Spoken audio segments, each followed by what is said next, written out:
Hi, my name is Marvin Eng. I'm from the University of Texas Health Sciences Center in San Antonio. We're here conducting an interview with Dr. Elizabeth Holper from the Medical City, Dallas. Hi, Elizabeth. How are you doing? Good, Marvin. How are you today? Excellent.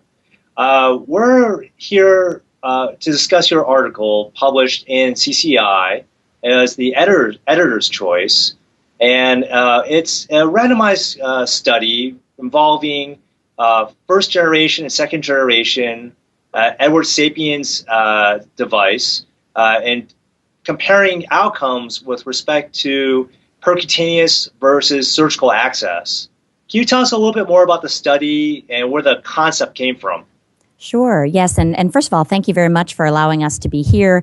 We're really honored to be an editor's choice and very excited to be able to talk about the work here. We've been a very active transcatheter valve site for many years, and it's really a passion of the folks at this institution. And really where this came from was, especially with first generation devices, when we talk about putting in 22 to 24 French sheaths, the recommendation from Edwards and others had been that for new sites emerging on a TAVR program, that surgical cutdown should be the standard means by which access was obtained in order to perform transfemoral transcatheter aortic valve implantation. And so our thought was that should we actually look at that in a more randomized fashion to compare the folks, and again, these are selected patients that were eligible anatomically for a transfemoral TAVR, as opposed to the folks that would go immediately to a transapical TAVR procedure. So our question was really, is that something that we need to recommend to all centers if folks are experienced and comfortable doing percutaneous site and have the ability to do that? Is there any difference in the outcomes when you compare a surgical cut down versus percutaneous approach?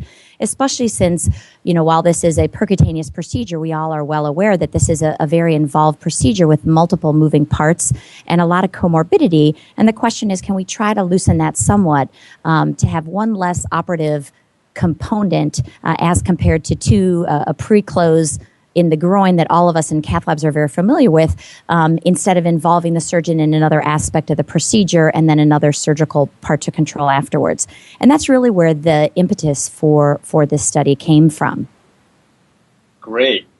And can you tell us a little bit more about the methodology and what were the endpoints you were looking for Sure. with respect to your patient groups?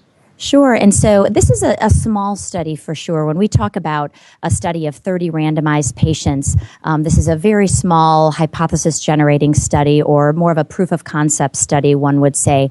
And what was done was patients were screened who were eligible for transfemoral transcatheter valve implantation, and they all had preoperative CAT scans, which again nowadays is standard of care. But our patients also had preoperative and postoperative ultrasound, Doppler ultrasound of the arterial access site as well. And we looked at indices of the ultrasound as well, and specifically peak arterial flow velocity. So we did ultrasound, CT before, and then patients were randomized either to percutaneous access versus cut down, with 15 of the patients randomized to each of these groups. And our primary outcome of the study was 30-day combination of major morbidity and mortality, VARC vascular complications, major and minor, VARC major and minor vascular complications at 30 days. We also had secondary endpoints of time to ambulation and pain control after the procedure. And what's important to note is that we did use the VARC-2 definitions for vascular complications. And as we look historically with the VARC-1 definitions, one can see that there was, when you use those endpoints from a vascular outcome, vascular outcomes, your rates will be significantly higher, because any patients who have a dissection that had a balloon inflated or a stent placed are automatically achieve a major outcome. Whereas in VARC-2, unless that was associated with a drop in hemoglobin, a need for transfusion, and or loss of a distal pulse, those are minor complications. So it's important to put this into perspective of these are VARC-2 complications that we're looking at.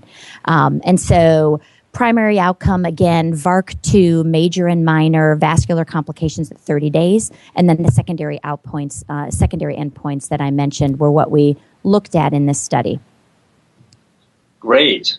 And how did the patients fare with respect to surgical versus all percutaneous access? Yeah, sure. And that's a great question because, again, these are fairly pre-selected patients. And when we actually did this study with both an as randomized and with an intention to treat analysis because there were 2 surgical patients that had been randomized to the Cutdown group that ended up being converted to a transapical access, one because the sheath wouldn't cross, the second because the concern was when surgical visualization was undertaken, it was felt that the arterial anatomy was really too prohibitive in terms of diffuse calcification to warrant safe transfemoral TAVI procedure. So that patient was converted over as well.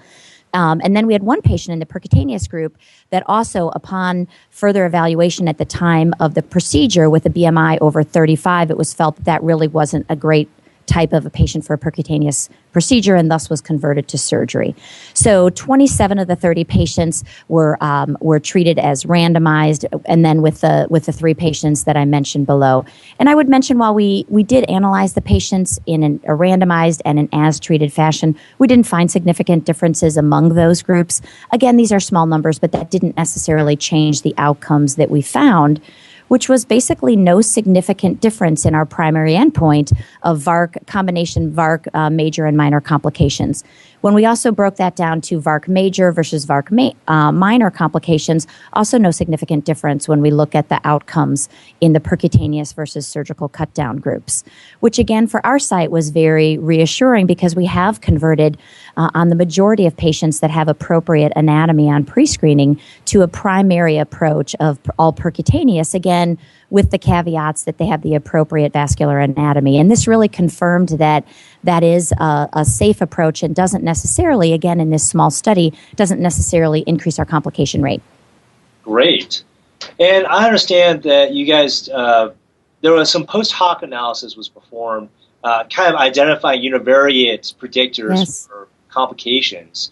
Can you tell us about those? Yeah, and I think it's important to note from our study and as well as from the literature, what are the risk factors that are associated with higher rate of vascular complications in a percutaneous approach or a transfemoral approach to transcatheter aortic valve implantation. And in many studies, those tend to be multiple factors, including female gender, smaller size, significant tortuosity, significant calcification, and then many others have commented on a sheath to femoral artery ratio, which is a ratio that looks at the outer diameter of your sheath in millimeters divided by the minimal luminal diameter of your artery measured by CT, creating a ratio. And the sheath to femoral artery ratio greater than 1.05 has been associated with the higher rate of vascular complications. Previously, folks haven't looked at ultrasound criteria, which again, we looked at in our study. And when we analyzed all these risk factors, we found in a univariate analysis that the larger size and female gender and diabetes, as well as a higher Doppler velocity on our ultrasound, were associated with higher rate of vascular complication. Now, when we accounted for all those in a multivariate model, the one factor that remained significant at that point was the femoral arterial ultrasound findings at baseline. So what's your peak systolic velocity in the arterial access site through which the sheath is going? And what we found was that for every 4%, for every 1 millimeter increase, 1 centimeter per second increase in your peak velocity, there was a 4% increase in major vascular complications. So that's actually a fairly powerful finding. And I have to say, I'm not sure, this is a small study that probably warrants further evaluation. Right now, routinely, ultrasound is not recommended by the company or by many sites beforehand. Many sites are using ultrasound in the setting of gaining appropriate access in the setting of TAVR, but not necessarily using some of that data to predict or perhaps choose the patients most appropriate for percutaneous approach. And I would say that as we have expanding use to be able to achieve access, to also add that simple Doppler velocity if the ultrasound probe is already on the groin might be an important way to follow our patients. Right. Do you think the increased velocity speak to greater plaque burden or exactly possible abnormal endothelium and contributes to the risk of vascular complications. Exactly. I think you hit the nail right on the head. It's these issues of, and again, the problem is we all know that femoral angiography is a really poor study. And again, all these patients have femoral angiography before when they have screening before. Really poor means to look at the degree of plaque. Then we step it up and we go to CAT scan. But once again, we measure minimal lumen diameter and calcification, but that doesn't necessarily give you data on the flow limitation of that or the hemodynamic significance of what those arterial stenoses mean. In the setting of diffuse plaque, we get a diameter, and when we say X number of millimeters and we're fine to go. And so this really, I think, speaks to the degree of plaque, the percentage of plaque really at the site where we're gaining access might be a really significant predictor of our complications in these patients. Great. The results in your study speak to the feasibility of using all percutaneous access. It's at least as feasible as doing an all surgical approach. And a center that's perhaps early in its development may take away that, yeah, it's definitely feasible. But when do you think is the right time for such centers to maybe take this all percutaneous approach? Because as we know, there's a learning curve to everything. Absolutely. And I think that this really should be tailored to the institution.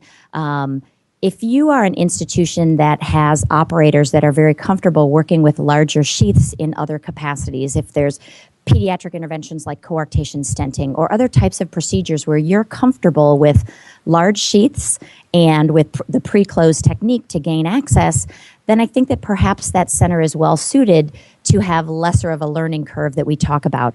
For centers, however, that have used a standard 5 and 6 French sheath for coronary angiography and nothing bigger, those absolutely are the centers where surgical cut down, where there's direct visualization, management, and control of the artery is absolutely the safest way to go.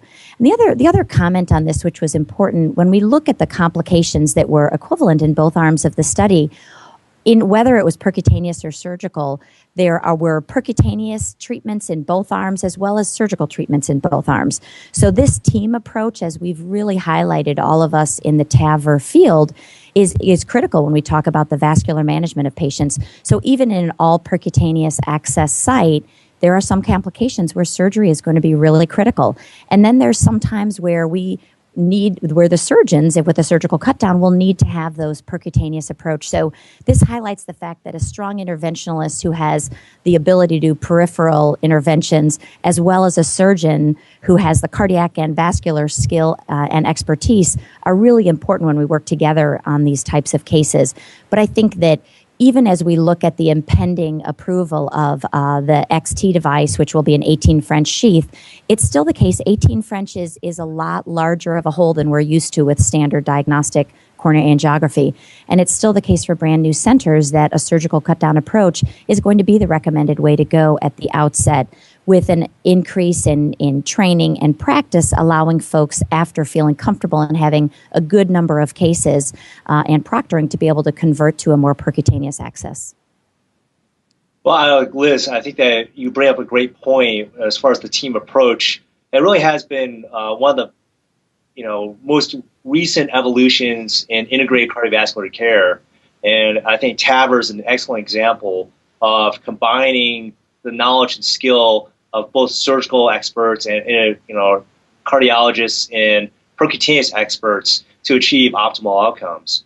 Yeah, I absolutely agree. I think that the Syntax era, Barry and Syntax made us kind of reluctantly become friends, and then with TAVR, we've kind of cemented that relationship, and we really are. And that has been really a wonderful evolution for us as colleagues as well as for patient care. Right. So with regards to percutaneous access, what do you think the next step is? Are we looking at perhaps different closure devices for large bore access? Do you think the current generation of closure devices are sufficient?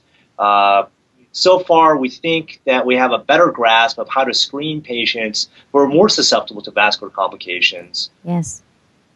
Yeah, I think that, right now the problem is the majority of our data when we look at these larger sheaths in terms of TAVR are almost all sites, because of the need to use 2 devices. The only way that we're able to do that is really with the per-close device and pre-closing using 2 simultaneous devices. thus far, that's sort of what the majority of our data shows us. So it's going to be hard to extrapolate with other devices. Now, when we look at SAPIEN 3 and going all the way down to a 14 French, truthfully, at that, I think that we're going to start having the ability to bring back in some of the other devices that we use from standard coronary angiography. But I think that then we're going to have to a little bit recreate the field and evaluate the various different devices. Nowadays, whether we look at our study or SAPIEN, whether it's Partner 2A or the TVT registry, with our smaller generation devices, we're looking at major vascular complication rates around 9 to 10%. And so these are significantly lower than what we've seen with our larger generation devices. Clearly, the hope is that that continual downtrend in complications will get even lower when we go down to a 14 French device and less. But I think the jury might be still out on exactly what the appropriate type of device should be, and we'll need to look moving forward. True. And, as we look at TAVR procedures, and eventually we'll have to examine quality, things like bleeding complications, yes. There's been a relationship associated between bleeding and worsening renal insufficiency. These things will continue to evolve, and I think I look forward to the newest iterations of both technology and practice. Absolutely. I think that we have an amazing new technology that has really led to a significant reduction in mortality for some of our sickest patients. And now we're looking really, as you said, to optimize those outcomes to not only the mortality reduction, but look at minimizing any of the other complications associated with the procedure. At your center, do you routinely use crossover access for balloon tamponading your blood vessels, or when you do your pre-close, can you tell us some of the technical details of how you guys manage your large bore access? Yeah, the large bore access. So at first we had done aortic occlusion with a large balloon to when we did the cases, and then obviously you realize you don't really need to occlude both legs because you're really only kind of closing the big hole in one leg. So then we've started doing balloon crossover to get a bloodless field. Truthfully now, even with with over 500 TAVR procedures at this hospital, the need to do balloon crossover and balloon occlusion to safely be able to close these vessels isn't necessary in all of these patients. Again, I think that as centers are starting on a percutaneous access for these cases, it's very important that they feel comfortable that they have time and have a bloodless field to be able to work with two devices. That being said, the balloon crossover and occlusion is not necessarily what we do in all of our patients, specifically for the reason of, do we need to inflate another balloon in what is undoubtedly, as we talked about earlier, a diseased vessel? Is that absolutely necessary in all of our patients? It makes it easier. It makes it the operator feel that they have a little bit more time. But increasingly, as you get comfortable with these techniques and your skill and expertise gets faster, that becomes less relevant. One of the interesting observations from your study, and which kind of mirrors results other people have seen, is that women frequently get more vascular complications. Yes. In contradistinction, if you look at the partner data, somehow women seem to do better when you look at a retrospective analysis of outcomes by gender. How do you reconcile that? Yeah, the issue of vascular complications is interesting because no matter what realm we look at it, for any intervention that we work on through an artery in women over the course of of the angioplasty experience, we always find that women do more poorly. And it's not always necessarily related to the BMI. So clearly, and this is where I think it's harder to, and I don't know the answer to that necessarily, I believe there must be some difference in the endothelium, in the endothelial reactivity, and other components in women that perhaps make these procedures and the vascular space slightly less safe in these women, because it's not always, again, just a size issue. We have lots of patients who are smaller than me that do just fine or that don't. And so, I think, I don't know if we have a full, great understanding of the size versus gender-related differences when we talk about vascular complications. Clearly, when we talk about looking at these complications, however, it's always important to look at gender because we know it's a powerful predictor, even if we don't understand the exact mechanisms, but it's also important that we look at height, weight, BMI, and account for that when we evaluate these complications. But that doesn't always go hand in hand. Well, Dr. Holper, thank you very much for participating in this interview. It's been a pleasure. Thank you also very much, Dr. Eng.